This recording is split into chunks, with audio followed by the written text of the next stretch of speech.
ಮಂಡ್ಯದಲ್ಲಿ ಮೂವರು drug peddlers ಬಂಧನವಾಗಿದೆ. 10 KG ಗಾಂಜಾವನ್ನ seize ಮಾಡಲಾಗಿದೆ. ಗಾಂಜಾ ತುಂಬಿಕೊಂಡು ಡೀಲ್ ಕುದುರಿಸೋದಕ್ಕೆ ಅಂತ ಕಾರ್ ಬಂದಿತ್ತು. ಆಗ ಕಾರನ್ನೇ ಜಪ್ತಿ ಮಾಡಲಾಗಿದೆ. ಮಂಡ್ಯ ಜಿಲ್ಲೆಯ ಪಾಂಡವಪುರ ತಾಲೂಕಿನ ನುಗ್ಗಳ್ಳಿ ಬಳಿ ಸೀಸ್ ಮಾಡಿರುವಂಥದ್ದು. ತಹಶೀಲ್ದಾರ್ ಬಸಪ್ಪ ರೆಡ್ಡಿ ರೋಣದ ನೇತೃತ್ವದಲ್ಲಿ ಕಾರ್ಯಾಚರಣೆಯನ್ನು ನಡೆಸಲಾಗಿತ್ತು.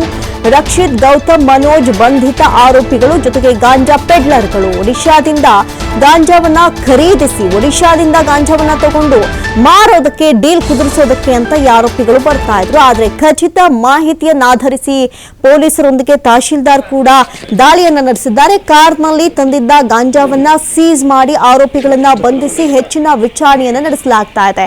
ಈ ಡ್ರಗ್ ಪೆಡ್ಲರ್ಸ್ಗಳನ್ನ ಕುರಿತು ಎಲ್ಲಿಂದ ತಂದ್ರಿ, ಎಷ್ಟು ವರ್ಷಗಳಿಂದ ಈ ಒಂದು ಕುಕೃತ್ಯದಲ್ಲಿ ಭಾಗಿಯಾಗಿದ್ದೀರಿ, ಜೊತೆಗೆ ಯಾರೆಲ್ಲ ಇದಕ್ಕೆ ಶಾಮೀಲಾಗಿದ್ದಾರೆ ಎನ್ನುವಂತಹ ಎಲ್ಲಾ ನಿಟ್ಟಿನಲ್ಲಿ ಎಲ್ಲ ಆಯಾಮಗಳಲ್ಲಿ ತನಿಖೆಯನ್ನ ನಡೆಸಲಾಗ್ತಾ ಇದೆ. ಇನ್ನು ಈ ಸಂಬಂಧ ಈ ಆರೋಪಿಗಳನ್ನ ಎನ್ಡಿಪಿಎಸ್ ಕಾಯ್ದೆಯಡಿ ಪ್ರಕರಣ ದಾಖಲಿಸಿಕೊಂಡು ಬಂಧಿಸಲಾಗಿದೆ. ಒಂದು ಕಡೆ ಗಮನಿಸಬಹುದು, ಡ್ರಗ್ ಪೆಡ್ಲರ್ಸ್ಗಳ ಹಾವಳಿ ದಿನೇ ದಿನೇ ಜಾಸ್ತಿ ಆಗ್ತಾ ಇದೆ. ಸದ್ಯಕ್ಕೆ ಮಂಡ್ಯದಲ್ಲಿ ಮೂವರು ಪೆಡ್ಲರ್ಸ್ಗಳನ್ನ ಬಂಧಿಸಲಾಗಿದೆ. 10 ಕೆಜಿ ಗಾಂಜಾವನ್ನ ಸೀಸ್ ಮಾಡಿರುವಂಥದ್ದು. ಈ ಒಂದು ಗಾಂಜಾಗಳನ್ನ ತುಂಬಿಕೊಂಡು ಒಡಿಶಾದಿಂದ ಇವರು ಬರ್ತಾ ಇದ್ರು. ಇನ್ನು ಖಚಿತ ಮಾಹಿತಿಯ ಆಧಾರದ ಮೇಲೆನೆ ಇವರನ್ನ ಬಂಧಿಸಲಾಗಿದೆ. ಇನ್ನು ಪರಿಶೀಲನೆ ವೇಳೆ ತಗಲಾಕೊಂಡಿದ್ದಾರೆ ಆರೋಪಿಗಳು. ಮಂಡ್ಯ ಜಿಲ್ಲೆಯ ಪಾಂಡವಪುರ ತಾಲೂಕಿನ ನುಗ್ಗಳ್ಳಿ ಬಳಿ ಸೀಸ್ ಮಾಡಿದ್ದಾರೆ.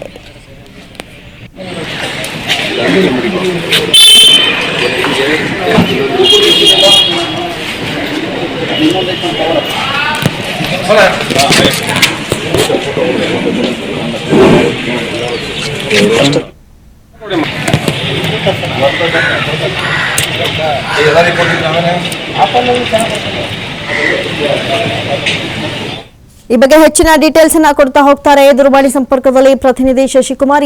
ಶಶಿಕುಮಾರ್, ನಾವು ಗಮನಿಸೋದಾದ್ರೆ ಇತ್ತೀಚಿನ ದಿನಗಳಲ್ಲಿ ಬಹಳಷ್ಟು ಡ್ರಗ್ಸ್ ಸೀಸ್ ಮಾಡಲಾಗ್ತಾ ಇದೆ. ಆದ್ರೂ ಕೂಡ ಭಯ ಇಲ್ವಾ? ಬೇಕಾಬಿಟ್ಟು ಈ ರೀತಿಯಾದಂತಹ ಸಾಗಾಟ, ಈ ರೀತಿಯಾದಂತಹ ಕುಕೃತ್ಯದಲ್ಲಿ ಹಲವರು ಭಾಗಿಯಾಗ್ತಾ ಇರೋದು, ಏನು ಕಾನೂನಿನ ಮೇಲೆ ಭಯನೇ ಇಲ್ವಾ ಅಂತ?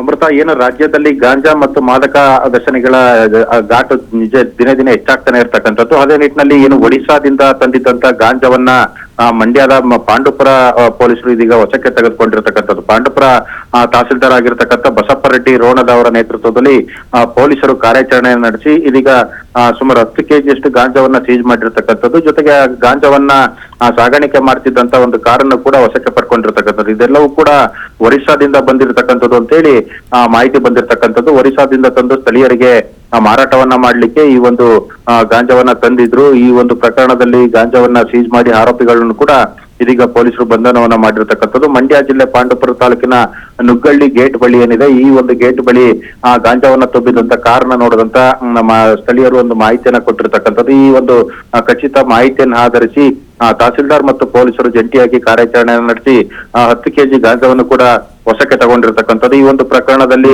ರಕ್ಷಿತ್, ಗೌತಮ್, ಮನೋಜ್ ಅಂತ ಹೇಳಿ ಮೂವರನ್ನ ಗಾಂಜಾ ಪೆಡ್ಲರ್ಗಳು ಅಂತ ಹೇಳಿ ತಿಳಿ ಬಂದಿರತಕ್ಕಂಥದ್ದು. ಅವರು ಮೂವರನ್ನು ಕೂಡ ಇದೀಗ ವಶಕ್ಕೆ ಪಡೆದಿರತಕ್ಕಂಥದ್ದು. ಒರಿಸ್ಸಾದಿಂದ ಹೀಗೆ ಪದೇ ಪದೇ ಈ ಒಂದು ಮಂಡ್ಯ ಜಿಲ್ಲೆಯ ಪಾಂಡವಪುರ ಇಂಥ ಭಾಗಗಳಿಗೆ ರಾಜ್ಯರೋತ್ಸವವಾಗಿ ಈ ರೀತಿಯ ಕೆಜಿ ಗಟ್ಟಲೆ ಗಾಂಜಾಗಳು ಬರ್ತಿದೆ ಅಂದ್ರೆ ಇದಕ್ಕೆ ಸ್ಥಳೀಯರ ಕುಮ್ಮಕ್ಕು ಕೂಡ ಇದೆ ಅನ್ನೋ ಒಂದು ಸಂಶಯ ಕೂಡ ವ್ಯಕ್ತವಾಗಿರ್ತಕ್ಕಂಥದ್ದು. ಹೀಗಾಗಿ ಈ ಒಂದು ಪೆಡ್ಲರ್ಗಳು ಎಲ್ಲಿಂದ ತರ್ತಾ ಇದ್ರು ಮತ್ತೆ ಇದರ ರೂವಾರಿಗಳು ಯಾರಿದ್ದಾರೆ ಅನ್ನೋದ್ರ ಬಗ್ಗೆ ಕೂಡ ತನಿಖೆಯನ್ನ ಮುಂದುವರಿಸಿರ್ತಕ್ಕಂಥದ್ದು. ಒಟ್ಟಾರೆ ಆರೋಪಿಗಳು ತಂದಿದಂತ ಗಾಂಜಾ ಇರ್ಬೋದು, ಕಾರ್ ಇರ್ಬೋದು, ಆರೋಪಿಗಳ ಸಮೇತವಾಗಿ ಬಂಧಿಸಿ ವಿರುದ್ಧವಾಗಿ ಎನ್ಡಿಪಿಎಸ್ ಕಾಯ್ದೆಯಡಿ ಪ್ರಕರಣ ಕೂಡ ದಾಖಲು ಮಾಡಿರ್ತಕ್ಕಂಥದ್ದು.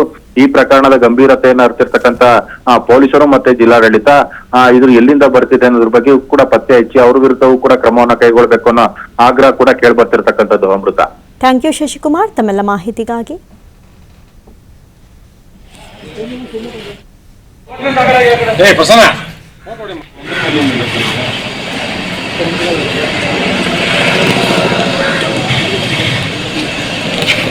Gracias.